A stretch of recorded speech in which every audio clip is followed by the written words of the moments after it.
did something like a Oh, kitty or welcome, something. nothing. Maybe no Hello. double fires. Hero.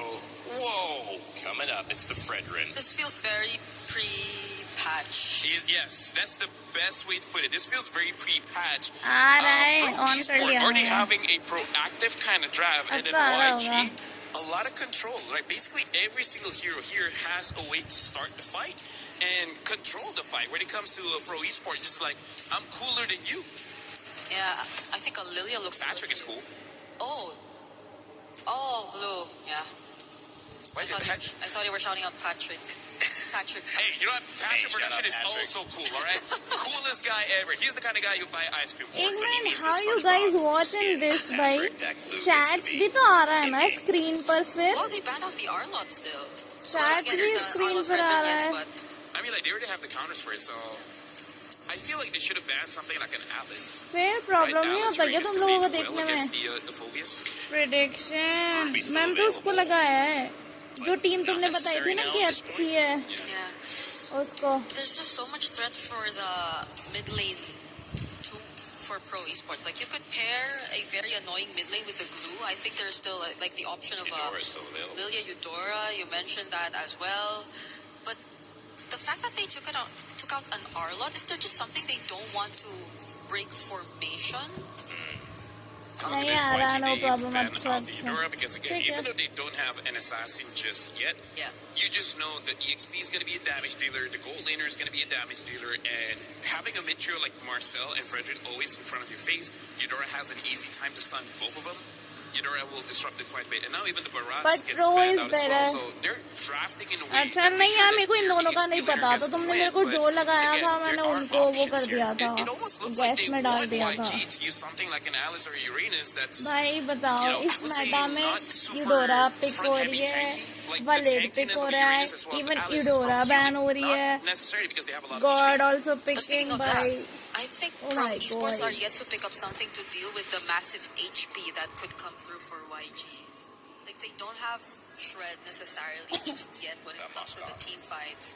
The Moskov, you pointed out, is still going to be available, yes. But since YG are not going for an assassin, might they be a bit more comfortable to pick up the likes of a carry again? Maybe, honestly, maybe. Because you know that it's not going to be an assassin. The roam is a question. The XP lane is a question. So that's only probably the next consideration that they're looking at before locking their बेलेरिक goal भी lane. Ban हो रहा है भाई. Let's The go beat pro. SRG I'm the a fan MSC of PP. अच्छा. Oh, he loves PP? Oh Claude. Which is, I mean, very good.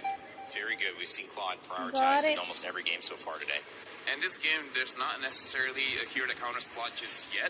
As a matter of fact, the Claude already counters the board, right? So that's also something here where Pro Esport, they have a good dive hero in the Fanny as well as the Claude, and optional dive with the glue as well as the Fulvia. So this board shouldn't have a good time, but hey, who knows? Maybe YG creates enough space. Yeah. And what does YG Nice. lock in for Do they want their goal Pokito? Stream lane तो like कर and दो their भाई. XP? Yeah, Pokito is still up. Though it's gonna go into a Fulvius. It's not great, but hey, ignore the Phobias, then you're good. Moskov gets picked up here for YG. Should be able to deal with the Fanny, and to a certain extent, the Claude and the Uranus gets picked Sorry, up. not 22, Like we've been it's talking about, a good 20, fight 24, against the okay. Phobias. And overall, Okay. this kind of draft, you need a front line, because the Got Marcel it. is more of a support than a tank. Right? You still need a front line. Pro Esports just need their mid laner. I think there are just a multitude of options out there. The Lilia's still there. If they Ilya want, sounds great. Lilia sounds great in this lineup. Even Valir is going to be super annoying. Yeah. Previously they used Vexana. I don't know if they want to go for that again. Vexana ban. Oh. So yeah, I feel like Lilia and Valir are two very good anti-tank options Yeah. that he can go for. Honestly, I'm good for either. If they want to increase another unique hero, they can बेलेरिक pick up an ban Aurora. क्यों कि वो XP में pick होता Has है not been as seen CC. for years I at don't this know. point. Welcome all But they rounder pick up the Aryan and make sure to Zetian like my instead, stream so also. They want some scaling when it comes to the late game in case the Fanny doesn't work out. Guys, in terms of execution, who do you think leans towards it being a Front simpler liner. job to get it done? I don't know if I'm just more used to seeing the Fred and the Gord and how simple the lineup of YG is, but I feel like definitely mechanics-wise, it's also the easier to pull off lineup compared to Pro Esports lineup right now. I agree. It's just that I would say Pro Esports, their scaling maybe they're able to outskip, but that one is more of a matchup in the gold lane. Well, after the last 3 international tournaments for Cambodia, they've got a new representative who's looking to finally make it into the knockout stages. But will it be Yangon Galacticos from Myanmar, who shut down their dreams and maybe have a little bit of a story to tell for themselves? We'll find out as we begin game 1 of our second series of the day. It's all upper bracket for the next 2. Let's send it over to your casters, Naisu and Mirko. Thank you so much for the breakdown and welcome, ladies and gentlemen. It's our second match of the day here. This one, not an elimination match. It's to find out who's going to move forward to get to that knockout stage. Will it be Yangon Galacticos or Pro Esports? Both teams, Mirko, have been looking darn good. These drafts, though, a little bit of a throwback. I feel like now that we've been through so much versatility and flexibility in the draft, this ये looks a little ज्यादा more छोटा हो standard. जाएगा ना, मैं इसको zoom It कर does. देती हूँ It वापस looks से. a little bit more of what we are accustomed to, right? I do think it's kind of weird, though. I mean, the panel already pointed out, but the fact that Pro picked up the Phobia, still, though, banning out the Arlet. And YG really seems like they're going back to comfort, something that they used to win MSL Myanmar. Back again, it's Han on the Fredrin. Fredrin in the jungle is just a very different change of pace, you know, from what we've seen so far. A lot of assassins duking it out, but now you get a Fredrin, which, you know, makes sense with the lineup because you can play around that durability that this gives you. You know, if you take a look at the emblem setup too, you're playing with a lot of speed with a Marcel, obviously being that kind of annoying support and slash roam that he is. Coily, goes in now, the cables as well, shreds him down high. अरे Fanny got the first First kill. blood over to Coily. Whoa! I guess, is that a statement of, hey, you're going to pick a Fredrin, well, I'm on a Fanny, and this is the assassin meta. Is that where we're going right now? I guess. Coily straight into the orange buff, set up by P. But dang, I didn't expect that damage, bro. Yeah. Straight up, walks up, flies through, knocks through, and gets, even though Han was able to secure level 4, he wasn't able to See, tank up that assassin damage. मेरा यार Trying to steal this away देखा from मैंने. Coily. At least he gets a bit of compensation. Okay, yeah. You know what? At least something. Turtle's up, though. Both junglers have those retributions ready. They'll get in position for this one, but Yangon Galacticos is going to go ahead and get that space to work with. There they go. Mystic Oh. goes to tear PP down with Han. Blocking him down. Coily forcing Flicker out. Now Hassan's going to get caught by the phobias of Felix. It's everybody disengaging. Ying still holding this angle. Back to level on the board. All right, so a bit of a trade. No one going to get the turtle just yet. Jungler is going to grab their bus for this one. We'll take a look at the replay by STC. Great setup here, you know, to go ahead and capitalize that Mystic Gush, utilizing the Fredrin kit, but you get a lockdown, and you can see how dangerous it is for Han, though, because if he's, you know, in this vicinity of the rest of the team fight, he's actually shredded down quite quickly. It's just not tanky enough just yet. You gotta take a look at the items right now. If we're talking about how Han can actually deal with Pro, right? He's on the way to the Dreadnought armor. I feel like he should have just rushed that straight up. He went for the Ares belt first, a bit more HP, trying to play around with the passive and then Razor's Wrath. Let's see if it works out. I felt on the turtle. Yep, just walking up. This should be free. Yep. No purple buff on the hands of Coily. A straight Why red did tree got now the is turtle? Pass to Flicker out. Good taunt though. Brings Felix in for the shoulder bash. The dark wave lands and then Razor's Wrath is right there. But Felix is able to sustain for a bit as Coily jumps into the back. He's down 10 with the cables. Tears through Kaiser. He gets another with the cutthroat. Big double for Coily. Han isolated and it भाई will glue be कितना annoying है यार. It बहुत looked like it would ज़्यादा. have been okay for YG on the way they went through that. Oh, sorry, Felix. Ying. No, he doesn't have enough damage, but yeah, the idea was there, but you always have to remember when you're up against a Fanny that being caught in those choke points around the walls, around the jungle, is not where you want to be. And, you know, just after getting that objective, that turtle, it all falls apart here. This was going so well, but then look at the back line. Coily has all the room to work with, just lines them up, and is able to go ahead and swing in, pop Fanny that damage out snowball it while time. everybody else gets cut off from each other. So that's really good game sense. Snowball का Coming मतलब through क्या from Pro होता Esports है? and the rest of the team. Also a bit of a whiff from Blink. That golden hour was supposed to keep Kaiser from getting initiated on, but it only found Kaiser. Gave Coily the opportunity to just wait, go for those cables, and find the double. Yep. This is the reason we don't see too many gourds, too many E's now in this meta, right? It's just, if you don't have Flicker, you're dead. They had their moment, you know, and I guess that's one of the things as we gone through the days here for MSC is that development of the meta. And yes, some heroes that just feels like just weeks ago we're doing so well are obviously struggling in a sense. But this is something that I would say Young Guns Galacticos, if they get to, let's say, a Early late में game, you domination get a जो little more करता है और durability to work खेलता with, है अच्छा you're got able it. to go ahead and play around the golden hour from Blink, then, you know, that's one of the cases. Plus the Moskov, still a power pick in that gold lane, able to move through. You do have generally a safer laning phase to deal with that Fanny, you know, from Coily approaching. But that's the thing. It's more so if Yangon Galacticos really trying to hold on. You can see Brute Force Breastplate now picked up for Han. That's going to help him a little bit to deal with that kind of burst physical damage that's coming through. Second turtle up, though, as YG gets space to go ahead and work around this. Coily in the base can go ahead and swing in here anytime he's ready, but it's just a stare-off for now between both. Fighting for this space. One thing you got to take into account if you're pro is Sanji in the bottom lane here on the Moskov. He's chosen the bargain hunter for a reason. He knows his job this game is just to farm out. No pressure here. Han's going to be able to take this one. again. Retribution. It's going to be the Why mistake do you pressure He's that able to over look here? around now as Kozen gets covered. It's on a big bonk as well. Great Fury of the Phoenix in the bottom lanes at 1v1, and it will be Coily to pick up the mega kill to stop Sanji from scaling on the Moskov. Fanny ने You उसको gotta give it to कोई लुट Coily and दिया. the rest of Pro Esports. They know that, okay, objective, Turtle's going to go over to YG. Fanny We might as objectives. well find something else. It looks like he's going to be able to get the turret down nearly. Yeah, should go down here. They trade out a kill and a turret. As we look at the replay, once again, this was a really good decision from Coily. Again, he has all the room to work with, even pushed back by the Spirit of Misery. It doesn't really matter. He's able to go ahead and find the kill. I was looking up top. The taunt landed on Kuzin. Then we saw the Fury of the Phoenix. So in our eyes, it was like, oh man, Saab popped out a bit late to save Kuzin. Turns out it was a call from Coily probably down below to go for that kill on Sanji. That's why the Fury of the Phoenix was tying for the pickoff on Sanji rather than to save Kuzin up top. Blink though. Golden Hour, the SOD lands as well. PB going to be able to actually walk away from the Appraiser's Wrath now as that's a shoulder back from Felix. A flicker out, away from the Mystic Gush. Coily with the jump at the cables. Pro, great disengage. माइसन ने good use बगा there. दिया फैनी Again, को. to keep him at bay, Coily had an angle to go for, gets stopped in his tracks. Golden Sapphire picked up by Sanjeev as they continue up the top. Here the Phoenix appeal for Kuzin as he gets away with VMI, and Felix likes to pick up a Ying. Dives up the turret, picks up the kill on Kuzin. Now he's taking really low, still able to sustain. Again, the missing projectile saves him, but Coily walks up, finds the unstoppable now with the cables onto Blake. It's Han with the flank on top. It's a big bonk, and that's going to be two for Han. Coily, though, wants another. A triple responded over for a double. Kaisi with a missing projectile. Nice one, God. To P. Nice one. From that top अच्छा था. lane. Both teams able to get multiple kills. As we take a look at the replay brought to us by STC again. Fury of the Phoenix is great.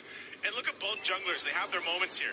Han cleared out that mid lane. He makes his way up to the top. He sees multiple health bars low up on this tier 1. He sees his moment because he knows Coily's having his own. So might as well go in for this. Gets that double, but essentially will go down. And also really good response from Kaise to come back and get P down with that Mystic Gush. So this trades across the board, which will all ultimately lead up to setting up for this first Lord here now that it's up.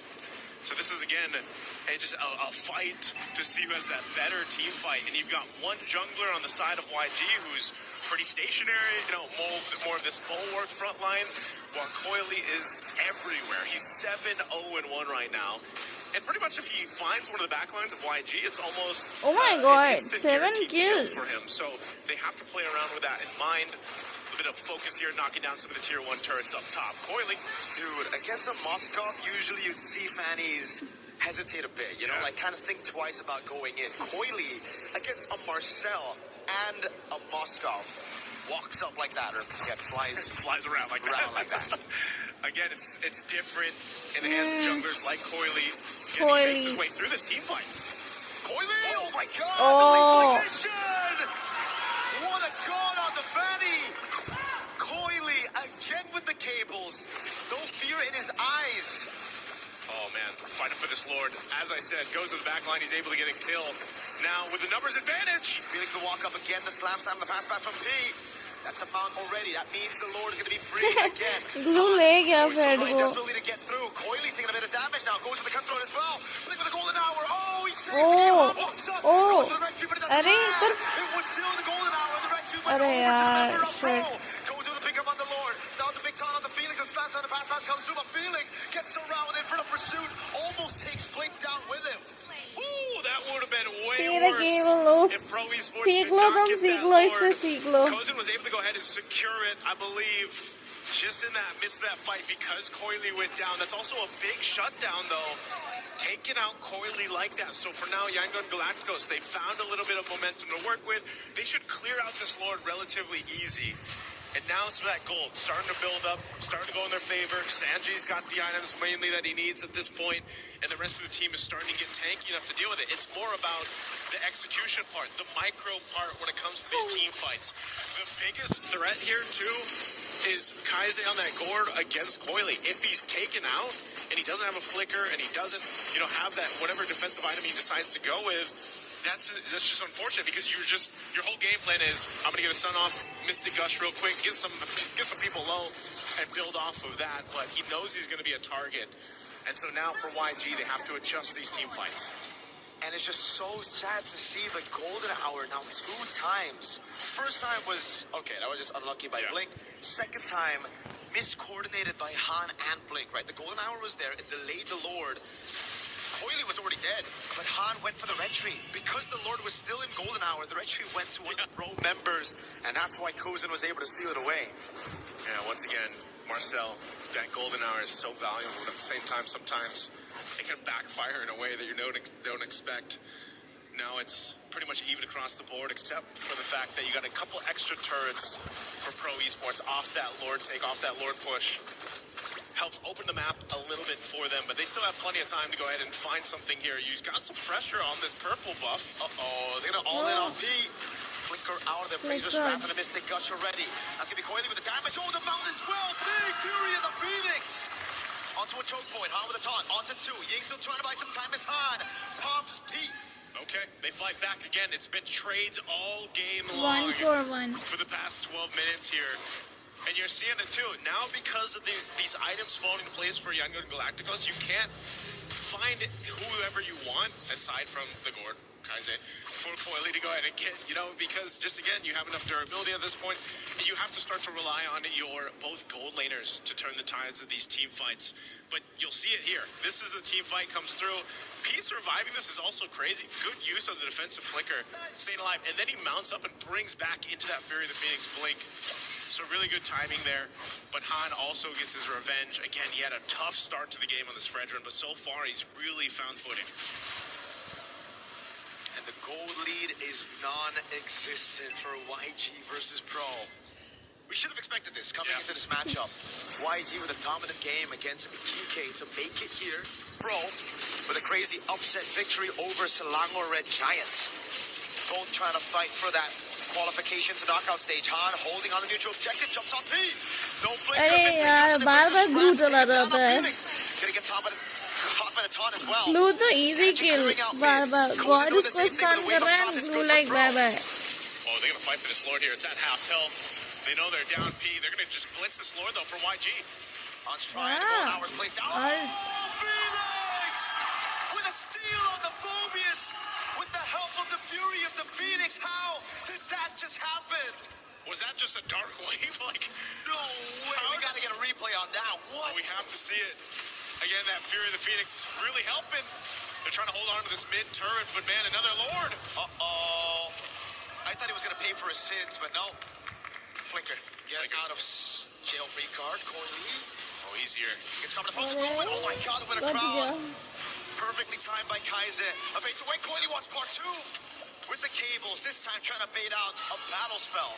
That's actually pretty big, though. The Winter Crown being down at least is Damn, something bro. as they approach ये the base. player That's क्या why they लगा want to play off steal this कर Lord रहे here हैं. now that everyone's going to be up. But again, at least for the Gord, at least for Kaize, he still has Flicker. He can just kind of post up in the base, help clear things out. The fight for these buffs, though, man, P taking a ton of damage, too.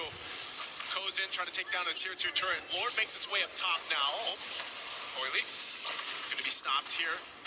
Clearing out the Lord. This might be all they get. They do get some damage done to that top base turret, but still, YG's base defense in their composition will clear things out relatively quick.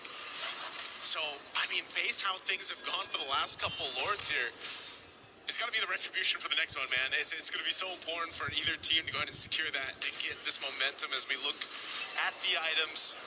coming into place. There's even a big difference gold-wise between the XP laners, but Sarion Felix is actually doing a really good job of just kind of being that front line that he needs to be on the Phobius.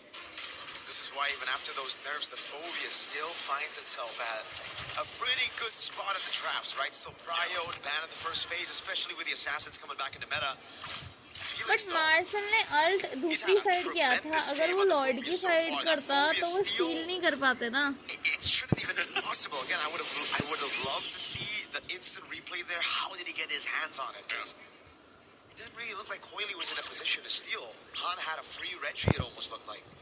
Yeah, again, at this point, that retribution battle needs to come down between the two junglers here for this next one. But both teams have been showing that they will go for pickoffs if they can. It's a bit of a tough game, I'd say, for YG too, just because you got to keep tabs on Coily. Where is he pushing? Where is he going? As you look at the difference here between the XP laners, what they've been able to go ahead and secure, of course, for each other. But Ying can essentially do the same thing. We saw that in earlier team fights, you know, being that front line for them. He can help kind of नहीं भाई, give that martial vision का alt to कैसे करने Phobius, देता? though. वो तो उसको अंदर अपने कैमरे में कैप्चर कर लेता है ना. तो जब तक अल्ट हटेगा नहीं तब तक how they can You gotta get keep green. tabs on Coily. Any fanny like this is gonna play that move, but YG has the same option with Sanji. That's the thing. There's still so many ways they can play this against YG. It's not like they're going to lose out on that far lane. They have a Moskov and a Uranus to play on those far lanes to match the Fanny. Heck, I think they might even be able to clear it out. Oh, wait, Kuzin can't be standing behind those minions like that, man. The piercing damage of Sanji is starting to hurt. Yeah, it does. Listen, Gush already dropped down too. God, Okay, that's some key ultimates down for YG. Did Pro Esports just get the upper hand for this Lord take? ये Lord भी They're gonna make their way. जाएगा. Coily already got his buff. They're gonna try to zone out the rest of YG. He already pushed into bottom lane. So now it relies on Sanji to land that SOD. PP in the back trying to zone him away. Coily retribution again as PP was able to zone him away as the golden hour comes through, but the SOD landed. There's no way he takes it with 4 members corralling over that landed SOD. Han mounted on. Now brought back to the team. He's still able to escape for a bit, but the pass is right there. Again, a big bomb. Lands onto Coily, picks up the rose gold. Bro should just be happy with the Lord. Blink wants a bit more. Ying now walks up Kozin, trying to punish Flicker out from Ying. Okay, this just has to be a disengage. They got the Lord to deal with. यार वही तो एक वो Lord पे लगाता है and friend ने रहते यूज कर लिया then it will be to speed. really execute it properly based on the ultimates they have plus those battle spells. Once again with that Lord coming up, again this isn't the evolved one, so YG shouldn't have a problem potentially even holding on to their base turrets. Maybe they lose one on this depending on how Pro Esports plays it as they clear these waves out. It's a little troublesome for Pro Esports on approaching this because, again, when this Lord is dealt with quickly in those waves, those power I waves, think Moscow ने इसलिए लिया है बार-बार Lord को delete करने के लिए, क्योंकि जितनी बार भी लॉर्ड आ रहा है Moscow भी इसको बार-बार खत्म कर रहा है. इसकी जगह कोई और MM होता तो. That's one advantage that YG have, right? Like, कितना मेहनत करना पड़ रहा है Moscow को भाई. Too much struggle. Angles to attack this front to back, to break the formation. But when YG are defending, there's no chance you can break that formation. They're playing under those turrets, right? And that's why with Sanji and Kaize, as long as these two are still alive and those frontliners can just hold in front with the towers, there's no way Pro can actually siege them down. They're going to have to win it through a team fight. Yeah. This one, Oily, get a couple hits off. It might be the best thing you can do, you know, just playing around Coily, get a couple hits on the turret, do it on the other side of the map. वो वैसे भी मेज पे alt लगा रहा था ताकि वो अल्ट ना लगा ले और अच्छा. Starts to come down to can we use a conceal, can we actually find someone out, but then the teams have been doing such a good job of just being there for each other, answering It just कोई उधर आता तो वो freeze हो जाते that से. Good little take on that purple buff, so Coily. Ruthless on the fan. Use the cutthroat to secure it there. ये इसके ऊपर बगल क्यों बनाया फ्रेंड के ऊपर? But timing problem हो रहा हमारे से यार. For the Lord here, it's going to be 30 seconds quality. Yeah, exactly. You know, and that one will be evolved too. This is a very different game one than what we've seen so far. throughout MSC, especially, you're reminded once that Fredrin gets picked up and a lineup's kind of built around it, this kind of utility jungle concept it's very different, bit of a different pace, Pete. God ले देखिए बार-बार glue को पकड़ता है. Phoenix walks up, that's Sa with a massive Fury of the Phoenix. Toiling for the ankle, big golden hour. How do they utilize this? In the midst of it all, he's able to slam again from P. He's able to flicker around to safety. Now it's Coily. Looks for an angle to go with the cables. Just trying to bait those resources from YG. Again, nobody falls. Just a flicker burnt for Kaiser and P. A flicker for P. Yep. It's all this battle of resources at this point. Coily, as hell of a start that he had in this game, he knows that he can't just throw himself into the arms of YG. And so he's going to continue to push down that bot. It looks like at least cut that wave through. YG's going to make an attempt on this Lord. It's half felt right now, but Coily will be here in time to face off. He has no flicker. They know it. They're going to try to burst him down. And Taunt lands as well. He's able to survive. Oh my God! The rebound with Fury of the Phoenix. Good going out on the back line, but Coily's able to buy so much time. Sanji caught in the dark wave. Now the blazing duet from Kuzen. Oh, Sanji. It's all up to Sanji now. He's going to be confident slam in the pass with a nature and also the immortality buy. It's the immortality buy for Coily as well. Dark wave lands. Sanji's still there. Ying trying to buy some time. As Blink is in a 1v1 against Coily.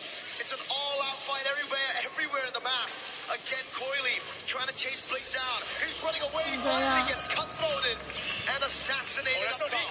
Oh, I thought that was a nice block, though. I thought it was going to land on Coily, but man, they bought some time. But Pro Esports, they want to go for this tier 2 turret. They want to take this purple buff out. Wait, they don't go Lord. They reset the Lord. Let's look at this replay again. Started things up with Mystic Gush over here. This fight breaks off into 2 areas. Collapsing down, golden hour used into that Fury of the Phoenix. Meanwhile, also a real cam. It looks like Pro Esports is going to secure themselves that Lord there, but that was a fight that was dissected on through, and that's one of the things that Fanny will do too. You were able to go ahead and split the fights up. नहीं वो Lord लेंगे ना वो Lord ले लिया. It just feels weird in some of these instances because it's like it's clearly there to stop. अगर minions होते तो वो ट्राई करते पुश करने का, बट ठीक है लॉर्ड ले लिया उन्होंने. So now it's back to the defense of YG. They have a good composition to defend, but Pro have an evolved Lord now. At 22 minutes, it's a different kind of Lord. Wind of Nature for Kuzen. Bootless at this point for both of the gold laners. Okay, clear out these waves. Lord is up top. He's going to get that charge in. Taking out the base turret. YG has no choice but just to let that go. They're going to have to deal with the Lord, clear it out. Moscow मारता था and था, but Moscow survived. Double top from Han now with the force play as well. Coily with a jump in the back line, but it's going to be the winner crown again. Flicker route, Blink shredded to pieces, but he gets a golden hour. All base threats taken out now as Ying buys the immortality in time, keeps himself alive. Han! Big top on the Fraser strap, but Kozen trying was so able to hard. win up nature all of that physical damage. एक और Lord लेना पड़ेगा इन लोगों को. Oh my God, already 23 minutes. Already 23 minutes. Again एक और Lord लगाना पड़ेगा.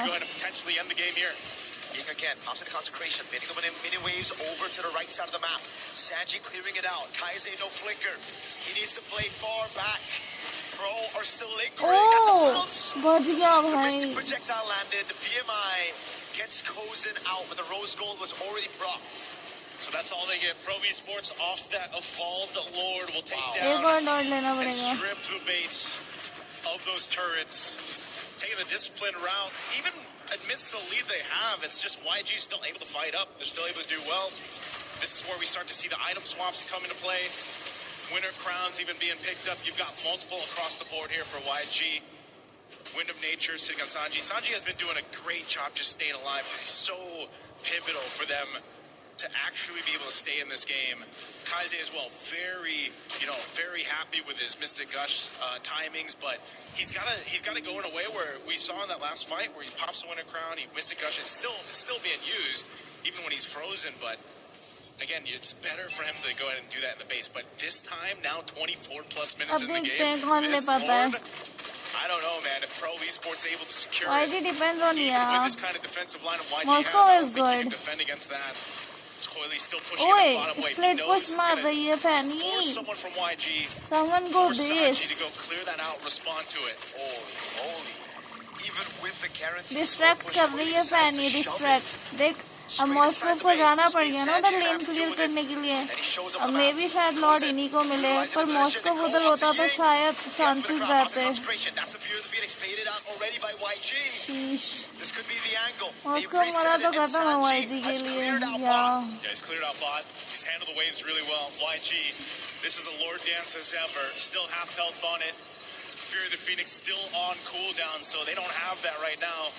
And Han's tanky enough to go ahead and sit here, like we've seen so much before. Let's see. On this veteran with marshal बस एक अच्छा सा alt मार दे bro. फिर से खराब अल्ट मारा उसने, हे भगवान। Oh my God!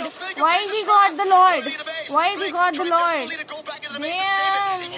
ओए ओए ओए ओए ओए ओए ओए गया गया गया। Oh, nice, nice, nice, nice, nice, nice. Will be taken out. A last-ditch effort from Coily to try to make something happen, knowing that the Lord was secured by YG. Really good timing against Sanji. That was good. अगर martial का art अच्छा होता ना तो और ज्यादा सही रहता। मार्शल का आर्ट फिर से वेस्ट हो गया। Strong, evolved Lord to march down this mid lane. Now, 45 seconds for Coily to be up. Can Pro Esports delay this one further? And without Han, no, the same thing. Is Ying going to be the guy to go on and tank this, lead this, or will it be Blink? He's got a golden hour that he can play around with. The game plan here might just be to knock down some base turrets. Mystic Gush already on Felix. Golden hour catches 3. No follow though. Felix is able to escape. That Fury of the Phoenix. Let's go YG, let's go. Now can they clear this Lord? Base turret I think will surely fall. Sanji's on it already. But hold a second, after that charge, it doesn't seem like YG have the resources. अरे एक और Lord लगेगा। Oh my God, how much lord do you want? Again, able to defend through the wins they got all the way from the start. कितना Lord लेंगे ये? On the side lane, nice. Yeah. So Pro Esports, mind you, again, they were up quite a bit, 7,000-ish gold. Again, at this point, it's more about switching the items, but they did lose that lead that they had. They also lost a base turret. सबने freeze ले लिया। Uranus, red, God, क्या God पे तो पहले से ही and be in a था। better position to win the next Lord fight. The biggest thing for Yangon Galacticos is literally just dealing with whatever Coily is going to do. He's the only guy that can push the opposite side of the map. And Sanji so far has been the guy that YG has counted on to deal with it. ओए ओए alt wasted. Nice flicker down. Blue flickered, blue flickered. In the face of Mystic Gush late game. Yeah, it's definitely hurting. A flicker down is something for YG to play around with. Some big waves down bot that they're going to have to deal with too here, but it's just playing around each other because they just know that if Coily jumps into this backside, even on Kaise, and gets a winner crown, that's value. Everything comes down to popping battle spells or defensive items now that we get this point. You're going to see these potions being picked up now too. 28 minutes, man. This has to be, if not our longest, one of the longest so far for MSC groups fighting for this Lord up. It's going to take some time to go ahead and take this one down as both teams get in position. A whole lot of immortalities to play around too. Sanji clearing up that bottom side. अरे यार कितना मेहनत करना पड़ रहा है भाई Moscow को। Just fighting for this space right now. Pro Esports trying to control this space around the Lord, but it's just too much to hold. That wave bot is just so annoying for YG. Constantly gonna have to send someone down below. SOD. Oh, that was so close. Nearly lands. Blink was the one to give him vision for that attempt. And that's where the mechanics come through. 28 minutes. Yeah. The macro, obviously, but you have to be clutch in these moments. You have to be the one to make the play to win the team that game. This is like the most macro game we've seen so Equal far. है, we don't know. Like one of वैसे the कोई भी जीत biggest ones सकता too है at this यार। point. Game one, भाई Coily this just gonna go ahead and Fanny sit down lane that pressure bot बहुत side, बना रहा है, rotating बहुत down. ज्यादा। एक बार बस फैनी लुढ़क जाए, बस मॉस्को। ओ नाइस, ओ नाइस, ओ फैनी गया ना लॉर्ड YG का है। बस बैटरी गैप नहीं कर दे फ्रेड। YG का है अब तो ये लॉर्ड, बस बैटरी गैप नहीं हो। चलो चलो लेट्स गो। वो अच्छा था, that was good. फैनी को लुढ़का दिया। अभी तो ले लो, अभी तो लॉर्ड ले लो ब्रो, अभी तो लॉर्ड तुम्हारा है। Let's go let's go let's go let's go. अब तो यार nice. You can take it very low. Kuzing gonna look for the play. Flickers in the Blazing Duet and the Wind of Nature as well, but Blink is able to get out of the way of the Blazing Duet. Felix, 3 अरे man to the यार ये लोग बार-बार और reset मार देते हैं. चलो अब तो YG का let's go YG यही GD That's an immortality already oh nice god nice good job Wind of Nature, everything with the Wind of good God job as well. But it won't be yay enough. It's a big wipe for YG YG as they come back in game number 1. let's go W Talk about a defense from Yangon Galacticos to hold on strong, even मेरा when gas down सही था for the majority of that game. A वो वाला gas composition तो built चलो सही around जाएगा base first defense. match Well, win you'll see exactly what that can pull off here. Really good timing, really good game sense to make that play in the bottom उधर lane. अच्छा था फैनी उधर main pressure बना रहा था वहाँ पे Moscow वो मार्शल चले गए They knew that they Penny could have and if we get Coily out, obviously now we Lloyd probably just get the Lord. And if not that, then we can just win a team fight. Not having that threat anymore. And so Yangon Galacticos knew what they had to accomplish. They did it perfectly with this lineup. Took some time. They really had to buckle in for as we look at the highlights from STC with this one again. Very strong showing comeback though होगा from Pro Esports. देखते हैं Coily on this Fanny, देखते हैं phenomenal. so But you are on eventually, PRO it side kind of falls to चलो a ठीक है different मेरा point YG of the game. तुम्हारा You're not able PRO to go ahead and just swoop in like this, get kills. Han really held on, built up that durability. And, you got to give it up to the Yangon Galacticos to hold on together. YG winning this game with an unorthodox composition. Yeah. We have to say this. This is meta. A few patches ago, this was the best composition you could go for. कितने time का gap The लेते current हैं meta ये we've match seen के more बीच में assassins in the jungle. Coily had an 8-0 start to the game. Yeah. Yet it was the utility jungle of Han. Yet it was them coming back through crazy steals, honestly, crazy mistakes as well, but then adapting and downloading the pro movements as the game got to that late stage. We knew this one was going to be a good one, man. I'm expecting it to be a 3-game series. Both teams just have each other's numbers. They're playing so well around each other, whatever they decide to draft. And again, it's all about that execution factor, and it was executed really well by Yangon Galacticos. So let's go ahead and throw it over to the panel to see what they have to say about Game 1. Thank you guys so much. Great matchup there to kick off our second series of the day. It was Yangon Galacticos with the defense of time that somehow, some way stalled out the efforts of their पता है opponents क्या and made कितना time them gap think that मिलेगा maybe that Fanny, अभी that assassin, फिर isn't मैं एक at the brawn top of लगा this लूं meta if we let Marcel available. The other news that I want to give you, 4 games Marcel has been let through, 4 wins. Might need to stay on the ban list यार for now. तुम Welcome लोगों ने back, ना Ready मेरा Trading. Latest video Regina, like नहीं what's किया up? मेरा Joining me latest on video पे panel. लाइक कर दो That वो was the street longest game of fighter the वाला tournament so कम से far. Come Yep, it 10 was, minute and it was अच्छा off the back of a really good मैं defense. Latest It's a video तो like Moskov कर and दो a street Gord fighter who was वाला just always defending until the very end. And I think I really want to credit a lot of it to these two players, just because of the fact that I don't think this was Han's best game. So it's amazing how they're able to stall. क्या That's the जीते हैं word. मैं Stall वही it तो long enough. I mean, you mentioned Han. I want to get your just initial thoughts, and I'll start asking about that matchup. No, I mean, अच्छा था here's the काफी thing. अच्छा You था came in, I would say, कितने at the सारे right meta Lord where there's लिए a lot भाई of इन लोगों assassins ने where the hey game is भगवान pretty dynamic. But imagine this is basically our life for the past 2 years वैसे where भी Fanny is jungle early. things, This is it. almost every game goes above try 20 कर रही minutes. थी वो Because lane something pressure about बनाने का tank but and में junglers, मोई they मोई हो can just गया hold on for dear life until eventually you make one good play and then you Moscow win ने that. रिवेंज ले लिया ये अब minutes 5 and Lord 2 seconds. I said the longest. Well, it says 1 on there, but Oh it my was like God, 1 भाई and 59 or something hundredths of a second. I think this was really a good showcase of the matchup we highlighted with Coily and Han. I think Coily actually played quite well, but also I think there was, like you maybe had mentioned earlier, just this meta's past, a glimpse of what your life used to be. Maybe that's just not. Maybe you just can't let that be played in this meta. Maybe you have to force assassins in this meta, otherwise you're in trouble. इधर तो बारिश आ गई भाई By the way, let me just say, look at the buffs there.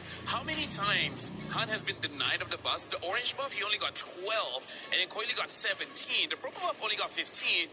Coily got 17 again. And look at the objectives as well. Like, I gotta say, 4 lords was taken by Pro Esports. Only 1 from Yangon. So this is a really not a great game for Han, and yet somehow, some way, again, with the board as well as the Moskov, they were able to hold out long enough until that moment finally came for them. Yeah, I agree with you. There might be a bit more question as to whether or not this pre-patch quote-unquote meta is still actually effective currently, because I don't even want to point out anything about the draft that we saw from Pro Esports, because they were able to really make it work. Yeah. They found the early game, secured it in their hands, and you saw highlights after highlights, especially from Coily. But it just boiled down to that one mistake down bottom around the 28 or 29-minute mark, and eventually another one from one of their carries, Kozen too. So these were the two players who could just not afford to go down, but in that sequence, it was the both of them who unfortunately had to.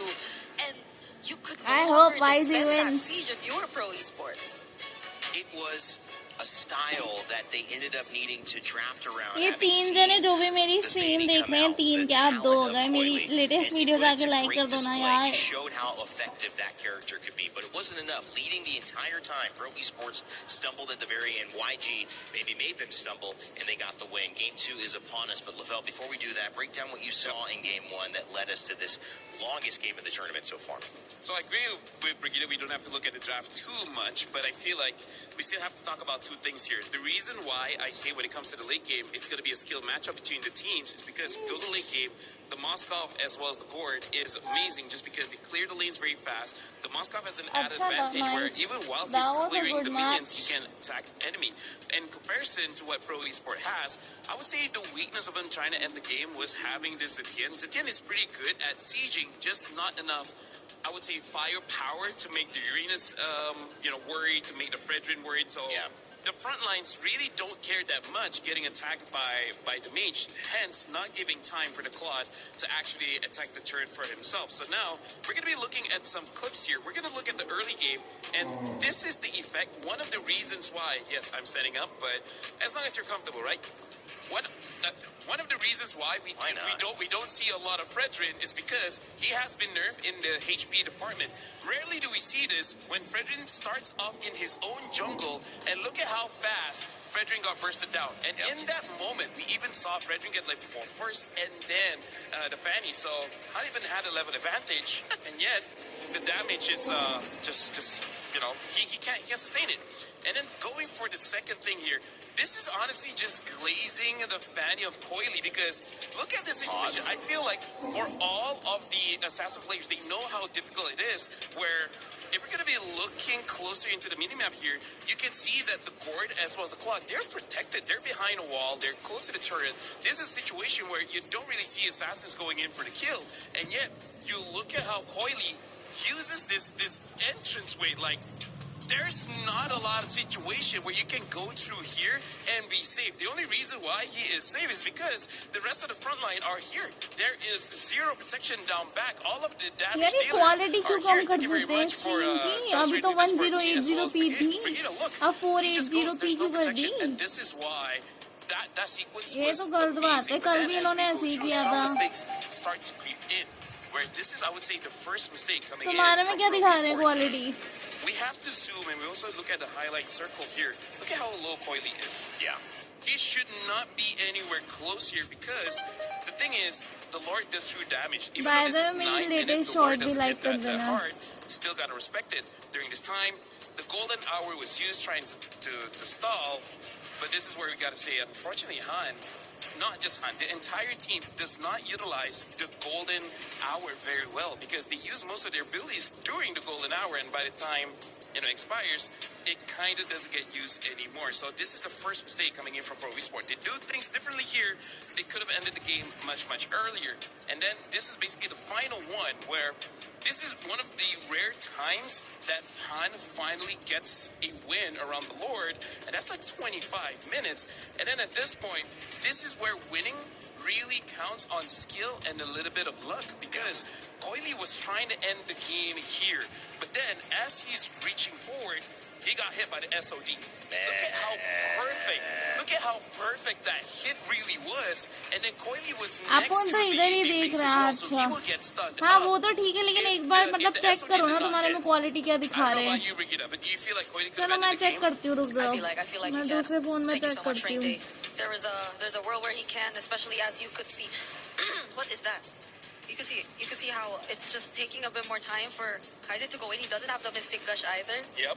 So he can only rely on basic attacks. He honestly could have ended the game, and I would say those are the two mistakes Hey, that happened for 1080 Pro P है. Esports, which is Let me the board refresh, at huh? the 9 minute of the Let me game, refresh. as well Quality as क्यों गिरा at the रहे end हैं? of the game, they just रुको. don't have enough firepower to actually end it.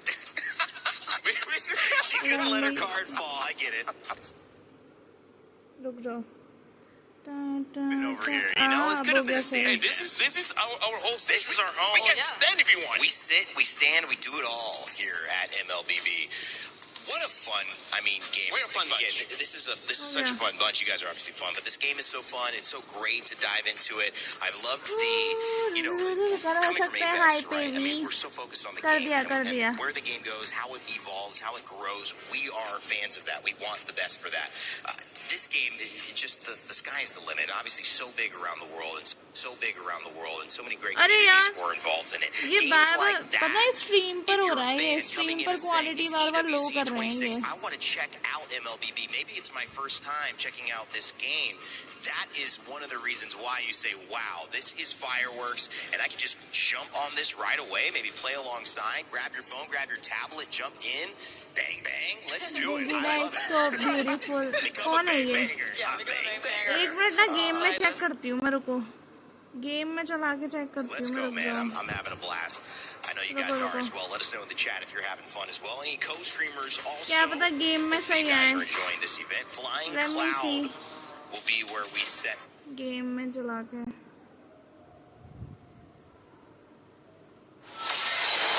The girl caster अच्छा.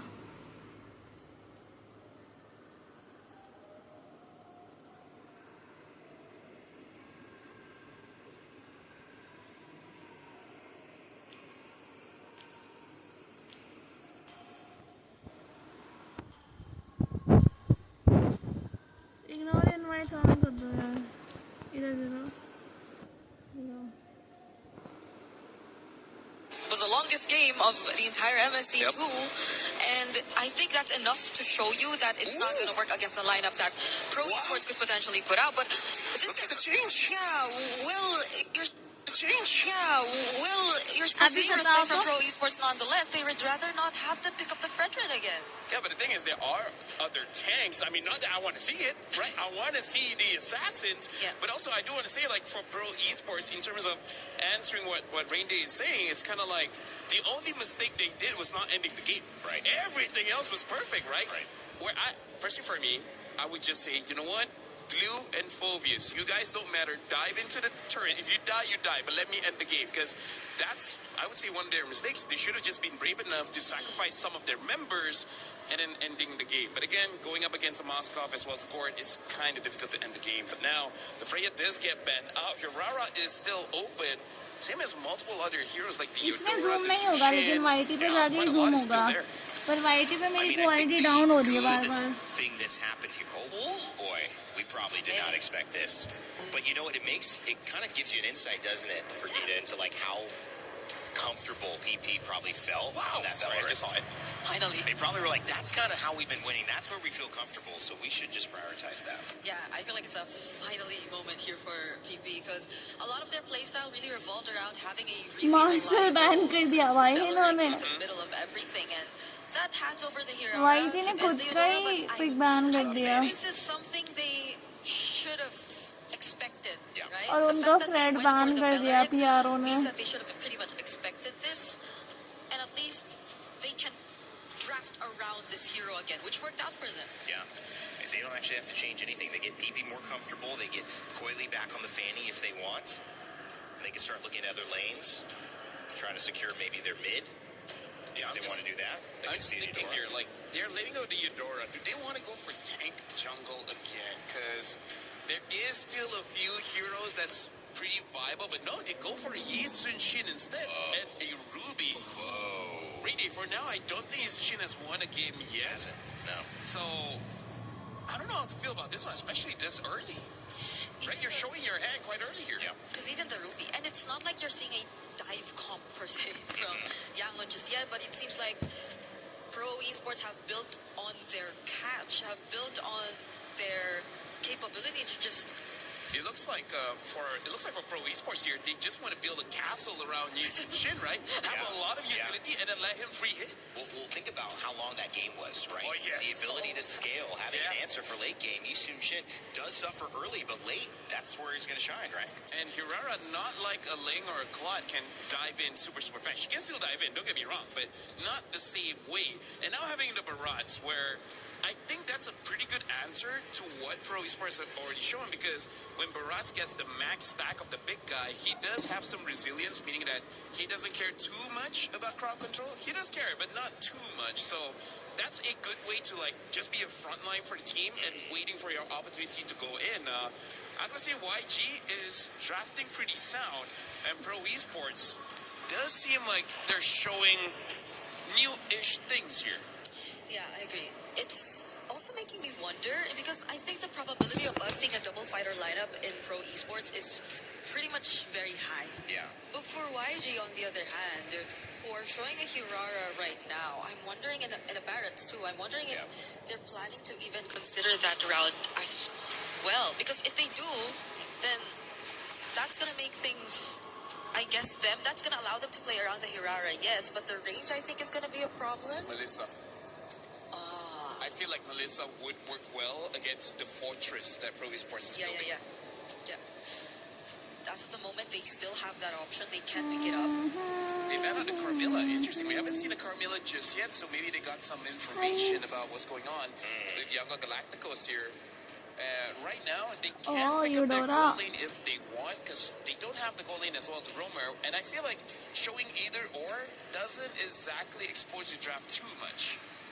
Because it's not like, oh, you show Melissa, I'm going to pick out something like a Farsa to kill you. There's multiple ways to deal with a pick like that. And you know that the Yi Shin is going to the jungle anyway, so there's less things to worry about. It's, at this point, really just a potential. What if Yi Shin go? Oh. I don't like it, hey. Who knows? Ixia, okay, Unique hero. Another new pick again. Okay, We're going deep if they're going double fighter, then the मैंने भी other fighter उठाया has to be क्या? a backline. Yeah, like a Lapu, Benedetta, Yeah. Yusamong.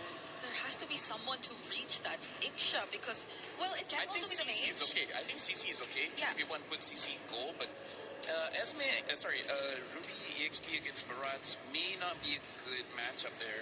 Or if they don't want to do that, then maybe the mid lane too can compensate for the range, for the reach. Eve probably is the safest. Yeah. We don't see much Farsas currently, so We've seen one loss, but we've seen one. let's see. Oh, All right, they pick up the Vixana as well as the Uranus. I feel like Vixana has one win. But do you remember how I was mentioning that she's pretty tough against Eudora? In my limited experience. I mean, you're not wrong. But I'm just saying, it's like a matchup that does okay, which it means you're not going to get behind, and you might be able to pressure her out so she doesn't get ahead. Another element to the fortress. Just add a Lord as well, right? This is a clear fortress for Yeast and shit. This is a, I don't know, walking battalion? Walking? No, all of them walk even. It's a strong vanguard for sure. Last pick coming in from YG. it's all for Coily now. Synonymous with Myanmar at this point, and trying to do Oh, another Matilda. historic run. The Matilda. Wow.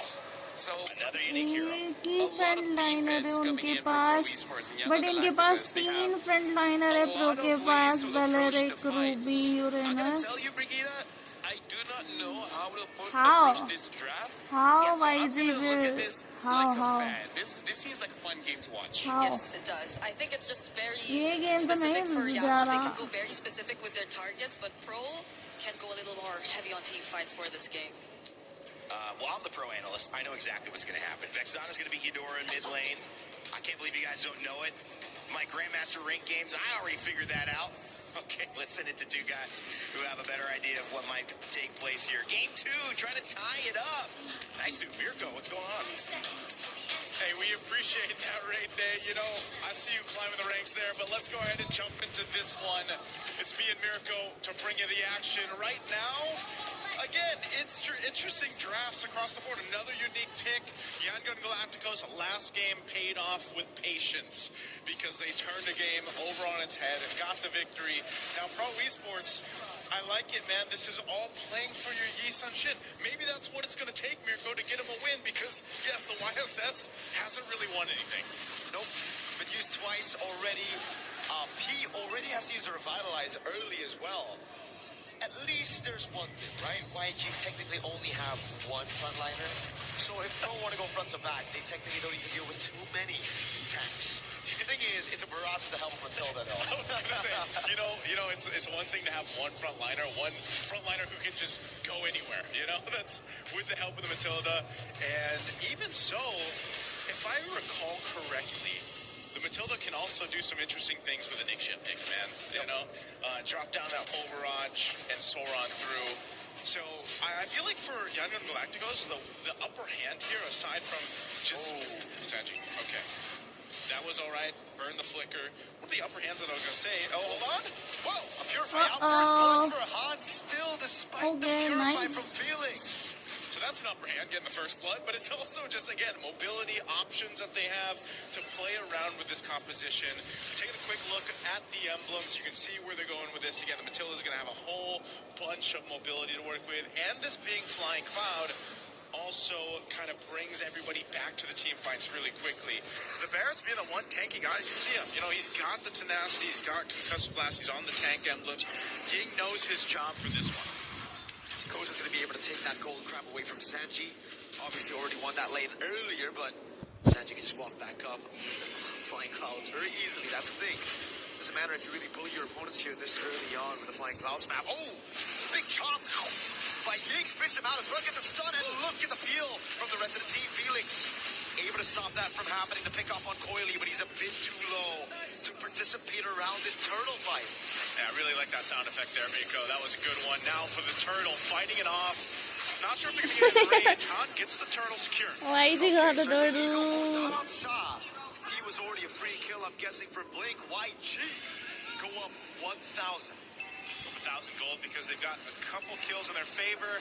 A turtle, a little bit of extra gold off these gold platings too. So this is all really starting well for Yangon Galacticos, and I think that's why even our panel was kind of mentioning this with the composition that Pro Esports brought to the table. Play around your YSS. You've got enough bodies, even an extra one with the Eternal Guard to protect you and give you space. But if you're not able to go ahead and utilize that and let Coily get farmed up here and scale up, it's going to be really difficult for him. Look what Han is doing to Coily's jungle. Hey, if he can win on a utility jungle in this meta, imagine what he does on a Hirara. I wonder how he feels after going from a Fredra to a Hirara. Hey, to be fair, I think Han's just chill with it, man. I don't know how many heroes he has in his pool, We've seen him on a Fanny as well, and then the Fredra, and now it's going to be the gank onto Kuzen onto the bottom lane. Oh my god, the full barrage is the guiding win. Kuzen's still able to stay alive for a bit, though. Good Eternal Guard off blade, but he's able to flick around and gets the guiding win out away from the roots of P. Able to get away. Combos, bye, combos, YG combos. Makes it work. Again, they said this is going to be a fun composition to see in motion. Well, there it is. You do something like that. Looking at the replay brought to us by SDC. Brings it a little bit too far, but still able to cap out a kill onto the turret, and then good Iksha with Matilda be like, to stay alive by Sanji, and then guiding wins on out from Blink. That's a tilter, bro. That is. After losing that close 30-minute game, this is usually what happens, after you lose that close 30-minute game, it might be a quick one in game 2. We saw the Burmese fans earlier. Yeah. Up on stage. I got my sound effects approved, by the way, by the king. the king yourself. The young man from the Philippines. Yo, shout out to the king, man. Shut up, man. We'll see you really soon. And now for this second turtle. Up here, Pro Esports has control of it, but they wait for Coily to get in range here. Little poke back and forth right now. Both teams, Ying playing up that front side. There's the Mount Shocker. Pulled in the Dino. The Eternal Guard as well. Full barrage comes around. The country is good for Coily. Dives out to Han. Untargetable for a bit. The Oasis. So it ends up being a big win. Finally, XP and Turtle. Yeah, that's something they needed. At least get the objective secured. You don't want to let this scaling happen even further for YG. up 2,000 gold at this point. That's a Sky Piercer also picked up for Han. They're going to go ahead and just keep Kozin back here. You know, one of the things, too, speaking of this, hold on, Circling Eagle. Stun. Oh, God. Oh, God. Yeah. I was going to do the caw, but... Well, no, Thunder Dome. We need a Thunder effect, man. I don't know how it's going to work. I don't know if Leo's going to approve that one. No, but, that one's not. He'll come up with something better. But that is the interaction that you can expect. One of many that Yangon Galacticos can go ahead and play around. And so for Pro Esports, you know, that's one of the hard things about it is like, what way is YG going to approach our fight? You know, or they more so just kind of have this universal, straightforward approach. We saw it where they're able to go ahead and bully off Yangon Galacticos off of an objective. But even so, if that ends up being the case, you know, once the Lords come to play, the approach is going to be different. So, Pro are just going to take it slow, but YG scaled pretty well as well with the Ixia, right? Yeah. So, I mean, we're just going to have to find out again. A 2,000 gold lead for YG. We've seen massive gold leads turn around in very, very good games, like yesterday, Falcons Meta against IG. They held like an 8,000 gold lead. IG were able to come back through forcing Falcons Meta to make mistakes. What do you think now? Whatever team क्या लगता है तुमको? makes these mistakes kind of gets a punish on them. The teams so far that have been competing. Sheesh, pro players are becoming noobs. Oof. Maybe they are noobs in front of YG. Compositions you have, you know, with Eudora. I mean, there's a Composition. YG composition. One of the top picks right now in that hero pool. Last turtle though. Again, playing around that stun that you have, the mobility that Matilda brings, YG will wait for their own moment. Goes in. Oh, they are not interested in taking turtle. They are like, we'll take a fight, bro. Not interested. Oh, Hirara got the turtle. Chalo, I gave up.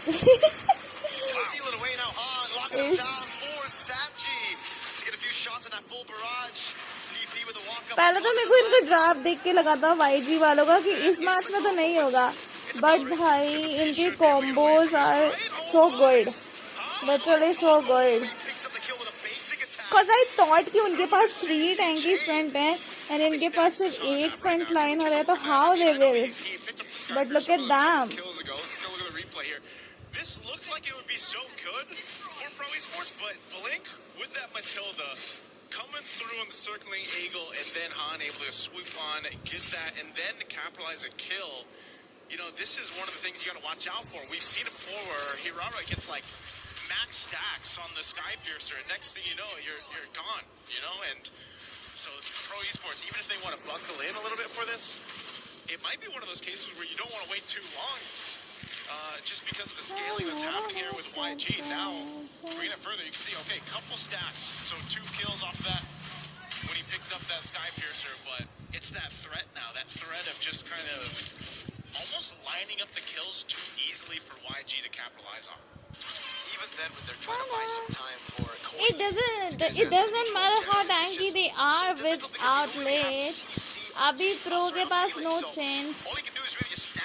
Yeah, but still I thought. But now, इनके compositions देख के I'm like, भाई, nice. Nice. नहीं देखो, अगर अपने rank matches में ऐसा होता, ठीक है, कि सामने वाला ऐसा टैंकी और अपनी ये पिक्स, तो वही है यार, टैंकी wins, maybe win.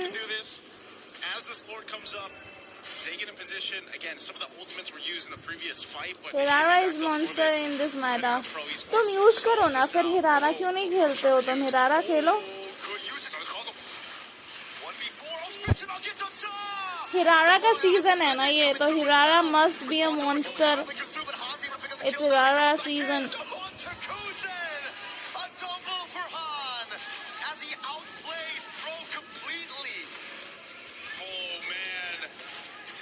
Felix is going to survive P as well, but 2 members going down for Pro Esports, and Yangon Galacticos will make their way to secure this Lord. A little circling eagle here to keep Coily back again. There's still an attempt, it looks like, from Pro Esports. It's because 5-man में Hirara is good, but with randoms Hirara can't do. Yeah, got it. Got it. But मैंने देखा है trio में भी it works.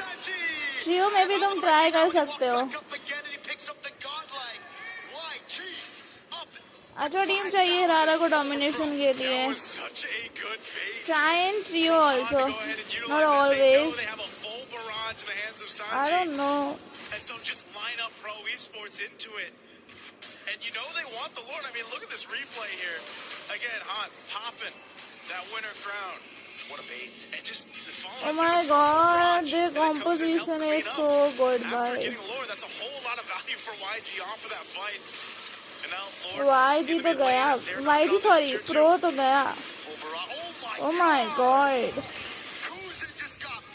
Look at them, bhai, how they are dominating.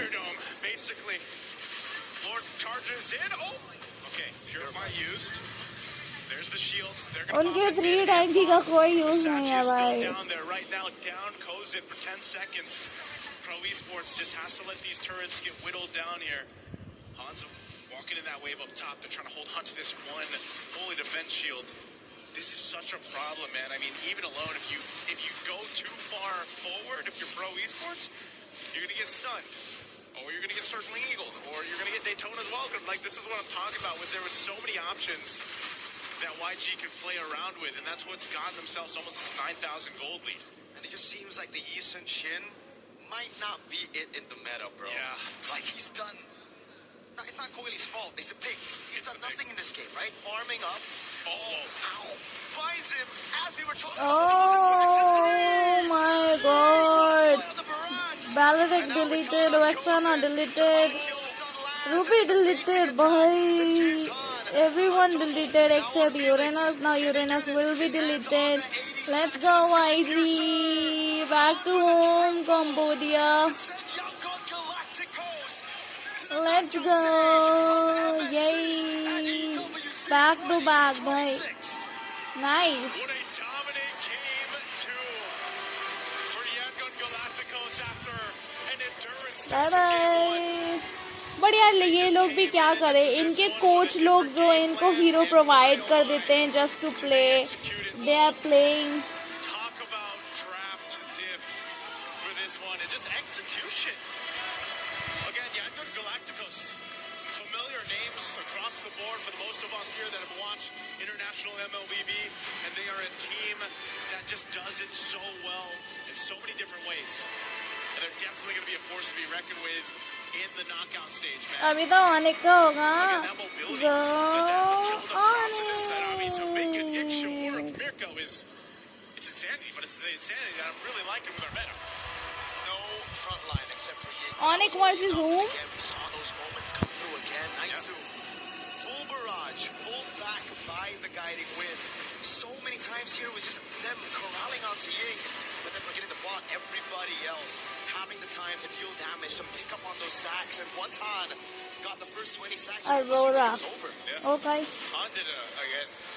This Hirara, there's a reason why it's 70% win rate. Plus, 70% plus.